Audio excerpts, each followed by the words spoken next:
Hello and welcome to Two Wolves, a blog about fairness. My name's Ed. I'm Mark.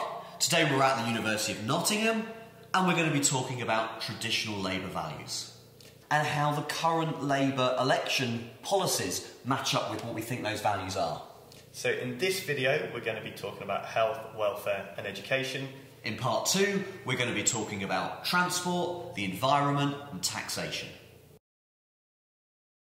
You're a doctor, mate, so what do you think a traditional Labour value for health, the NHS, should be? Well, obviously we've got to look after the vulnerable and people that need the service the most.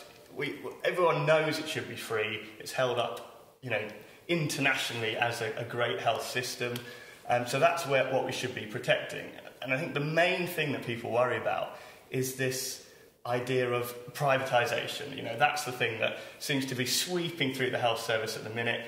Is that of benefit to patients? The fact that the people providing the health service, their main motivation, should it be profit or should it be patients? So we're basically saying that the Labour value for basically working people for everyone is a free health service that you can access freely, but that also is run for the benefit of patients, not for the benefit of profiteers, basically.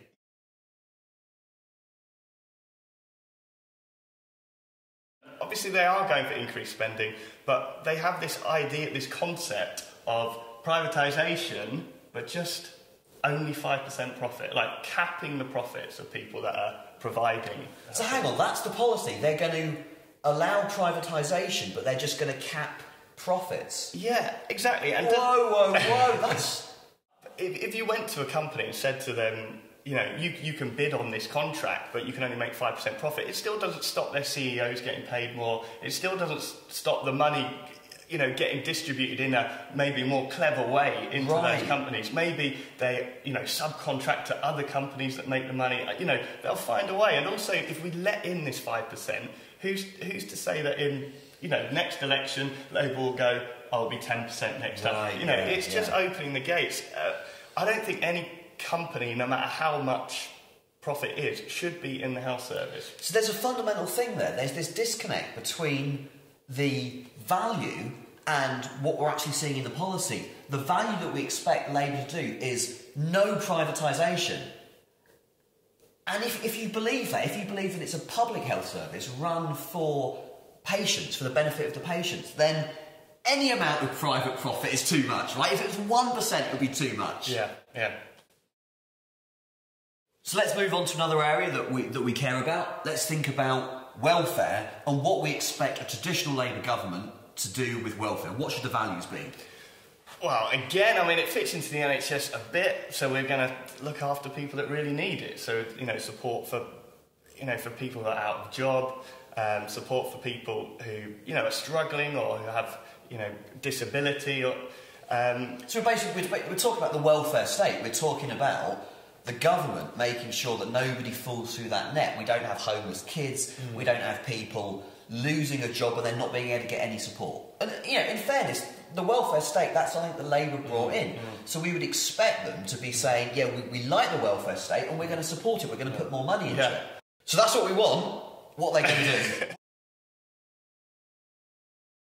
They're going to roll back the bedroom tax for a start, which, okay, it's a kind of... That is a great thing to do. This is an unfair tax, right? Labour are saying 8th of May, getting rid of it. Good on them. That's something I don't understand, right? Suppose you're running the country and you say we're going to cap welfare spending at this amount.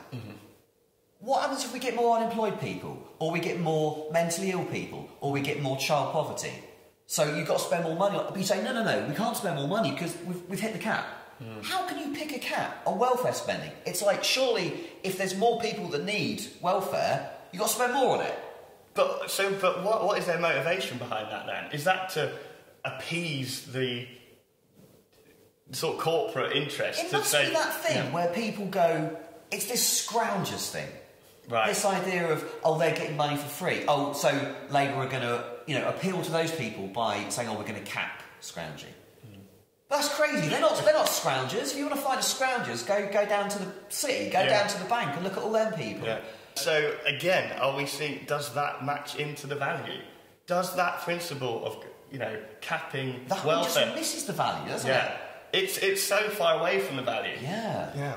So they're doing a good thing, get rid of the bedroom tax, and something that just doesn't fit with Labour policies. So, education.